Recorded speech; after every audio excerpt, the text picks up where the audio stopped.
Hello and welcome to this week's What Were They Thinking? The first story this week comes from the conversation. It regards a snake with legs. Snakes are almost universally defined by their lack of a leg, or legs in this case.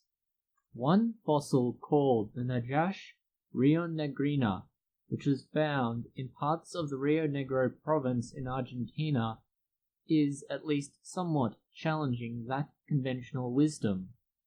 Unlike other similar finds of marine snakes with rear limbs, this was a land-living snake, one particularly well adapted to the desert. This interesting snake species is an example of parallel evolution, in that this particular one demonstrates that the snake evolved on land as a predator, which goes against the other held belief of a blind underground dwelling snake species. In far less substantial news, an entomologist claims that Mars is covered in bug-shaped things and that there are current living bugs. Entomologist William Ramosa of Ohio University has spent years finding evidence from the publicly available images that Mars rovers have sent back to Earth. He claims that in many of them there are structures that look like insects. He even claims to have seen things that look like snakes.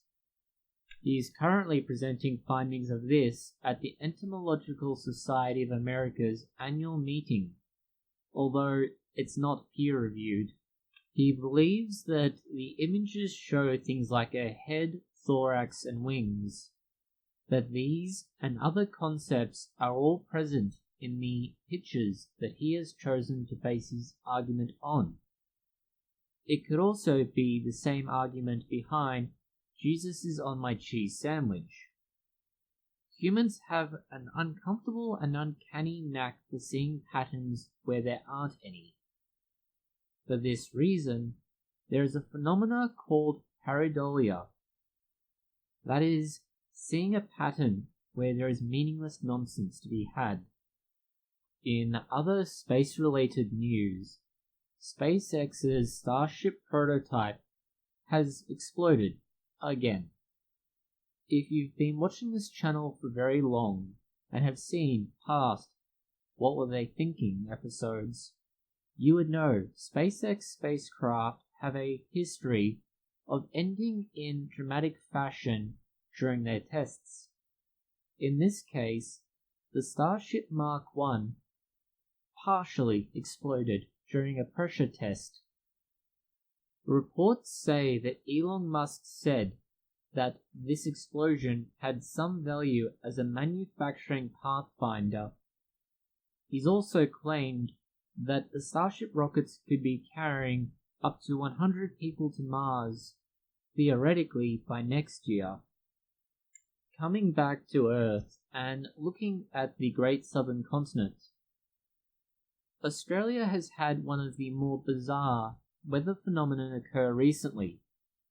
On Thursday, a town by the name of Mildura in Victoria experienced high heat, heavy winds, and in this 40-degree day, they had what they described as a wall of red dust. This bizarre phenomena swallowed the city whole. This bizarre phenomena resulted in an 8-degree centigrade drop in half an hour, and visibility to decrease from 4 kilometers to half a kilometer. As outlandish and somewhat terrifying as it appears to be, the local meteorological agency reported that dust storms like this are not uncommon in Mildura, and given how hot and dry the region has been, this wasn't entirely unexpected.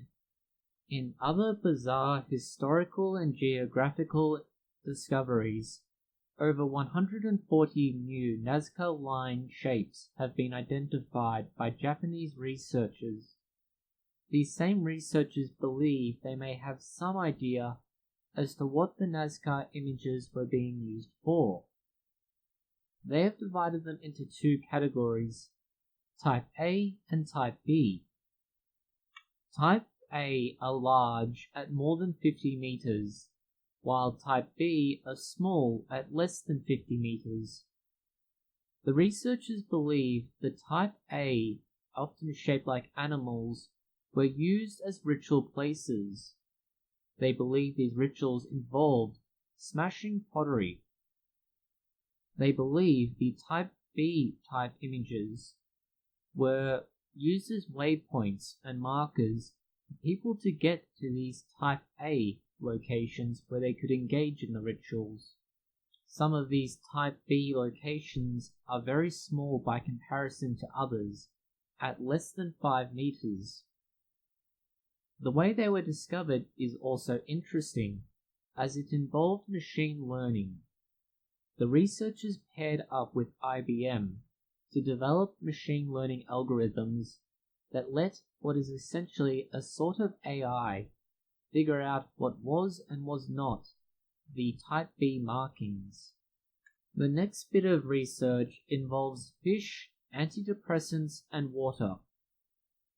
If you've been on the internet for very long, you would no doubt have heard and seen of Alex Jones's turning the frogs gay moment. Now, there it is, the gay bomb. Look it up for yourself. I mean, this is what they're... What do you think tap water is? It's a gay bomb, baby. And I'm not saying people didn't naturally have homosexual feelings. I'm not even getting into it, quite frankly. I mean, give me a break. You think I am like, oh, shocked by it, so I'm up here bashing it because I don't like gay people? I don't like them putting chemicals in the water that turn the friggin' frogs gay.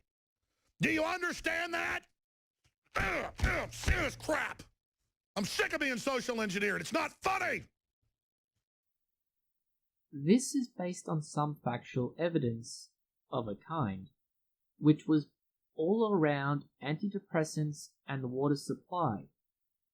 The concern was that medication leaching into water was having an effect on wildlife.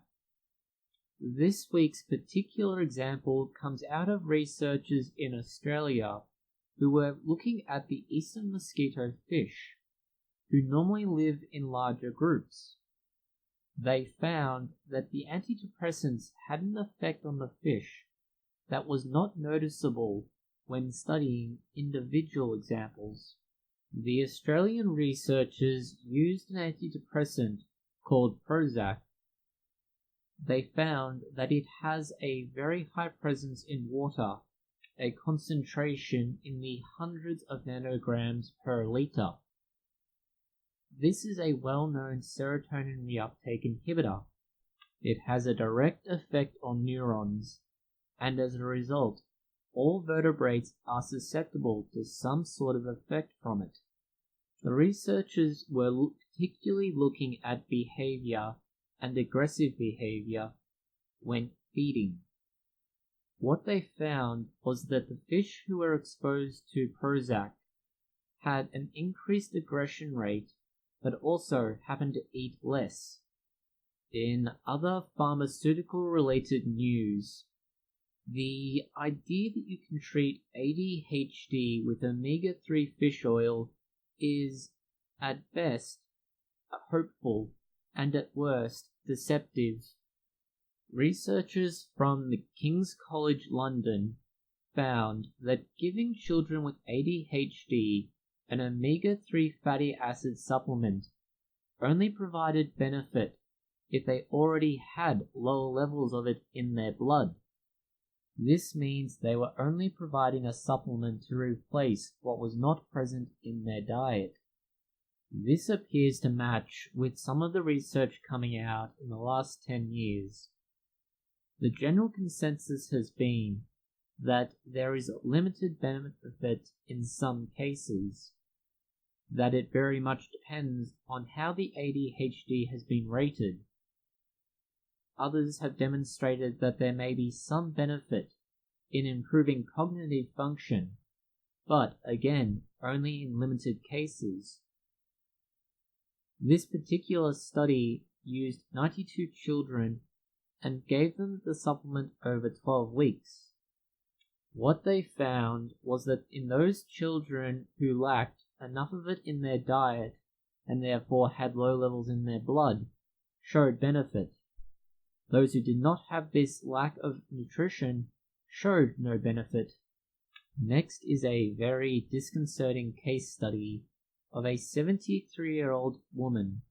She presented with a cough that she had had for about a year, weight loss, and admitted to smoking a pack of cigarettes a day. This wasn't why she was presenting though, it was the strange marks on her hands. The physical examination showed that there were clear folds and lines in her hand, and that it resembled velvet. The condition is one known as tripe palm. This condition is not a good sign, with over 90% of cases generally being associated with some sort of cancer. That is exactly what turned out to be the case. She was diagnosed with lung cancer in the form of an adenocarcinoma and began to receive chemotherapy and radiation therapy.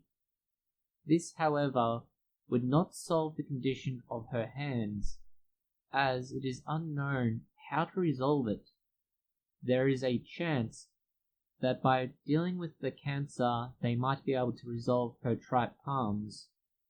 She is fortunate to have presented as she did for what she did so that she could receive treatment for a far more serious condition. In other medical news, China has reported that there are more cases of bubonic plague in Mongolia. The somewhat autonomous region is said to have housed at least one 55-year-old male who was diagnosed with this after he ate wild rabbit. Bubonic plague is spread via fleas and bodily fluids. However, it can spread to the lungs, where it then becomes pneumonic plague. Pneumonic plague is far more concerning as it is far more virulent and easily becomes a contagion. This means that you have two earlier cases that were of the pneumonic variety, plus this third case of the bubonic variety. All have been quarantined.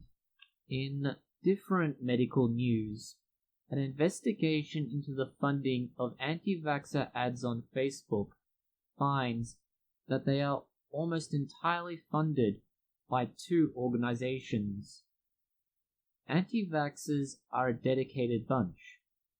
Fortunately for us, they're a self-limiting population, as they are fundamentally destroying the lives of their children through ignorance and, if not malicious intent, at least stupid intent.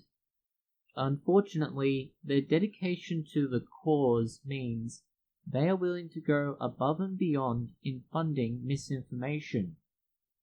Again, if not deliberately, through ignorance. One of the organizations that is the frontrunner for funding this is run by Robert Kennedy Jr., and another called the Stop Mandatory Vaccinations Campaign, which is run by Larry Cook. The finding is all built on the fact that Facebook has a public ad library, and this can be interrogated. Facebook has done this in an effort to improve ad transparency. This particular bit of research has helped to debunk the idea that anti-vaxxers and the ads are all put up by mum and pop political activists who just want what's best for their children. Instead, what we are seeing is there is a small group of people who are well off, well connected, and politically active who seem to want particular outcomes. The crux of their finding is that there were 27 unique buyers for anti-vaccine ads on Facebook. Meanwhile, there were 83 unique buyers for the 163 pro-vaccine advertisements found on Facebook. This means that every buyer for an anti-vaxxer ad was paying for about 7 advertisements each. Meanwhile, every pro-vaccine buyer was only paying for 2.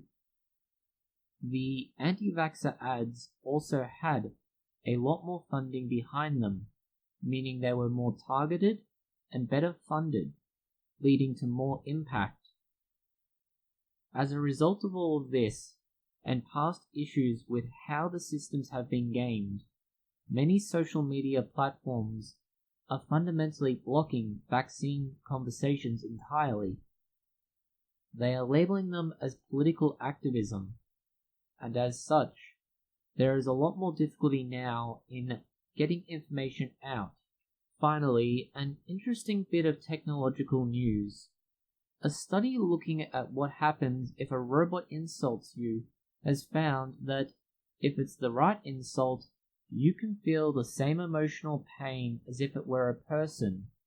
Fundamentally, the player played a game, and the robot would either give positive or negative comments. They found that as the comments were negative, the player performed worse, which could be important going forwards in marketing and online investigations, as those people in a negative emotional state tend to spend more. Thank you for watching this video. If you have found it interesting, consider liking, sharing, and subscribing. Please post any comments, questions, or suggestions below.